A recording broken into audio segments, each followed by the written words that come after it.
The problem is that we've gotten so tribal with this stuff, not just amongst the fans, but the media as well. The idea that Dave Meltzer would be there with a clicker saying how many people is coming in is absolute bullshit. Like it's just so ridiculous. They say, and they can't give you the exact number yet because the event hasn't happened yet. Right. But it's over 80,000 people. And so can I just tell you, I'll just go on a limb.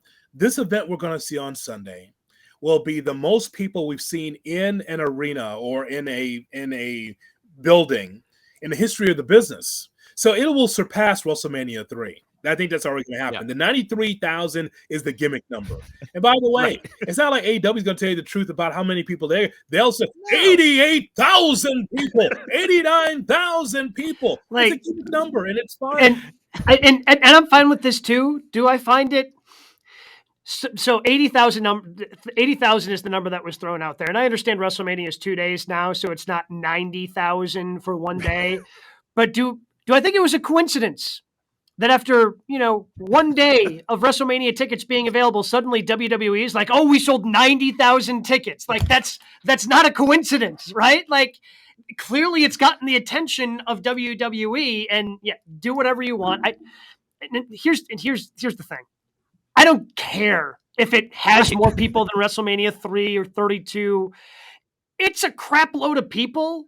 Yes. In an area that shockingly has been ignored by, AEW, because they've got to build up to get there, right? But they've done a good job of being able to do that, put the show together. WWE has pretty much ignored the UK. They made Cardiff pay them to come there for their card last year.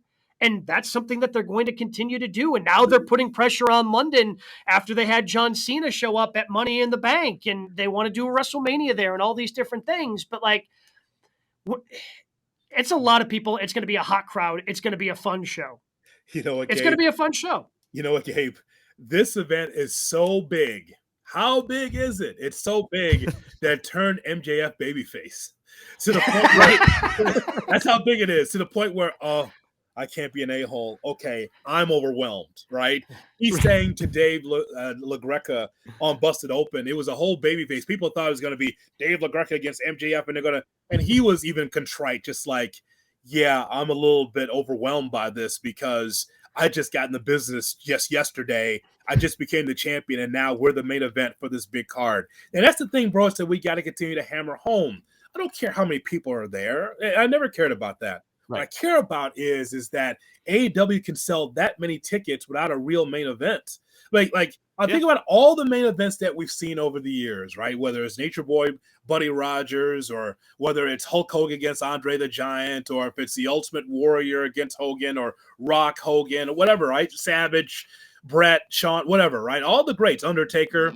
But yet this is the thing that draws in the UK. It just shows that, hey, AEW's in town. I got to go see it. That just shows you how strong the brand is. We complain about the booking all the time. Yeah, like Tony Khan is not a booker; he's a matchmaker. And no matter who's even on the card, they're going to be here. I got to go see it, and that says a lot for AEW in its infancy.